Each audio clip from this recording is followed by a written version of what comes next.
Kababayad lang ng 1 bilyong piso, sira agad sa ulan.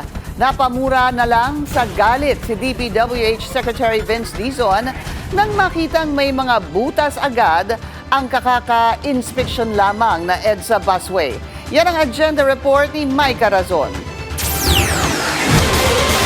Nabutas agad ang ilang bahagi ng kagagawa lang na EDSA busway, bunsod ng maghapong pag-ulan.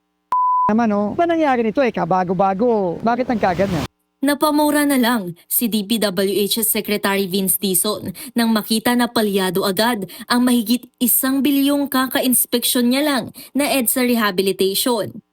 So ang nangyayari, since lowest point to ng phase 1, lahat ng tubig, kita mo naman, lahat ng tubig na bumababa dito, naiiwan. Wala kasi tayong drainage dito.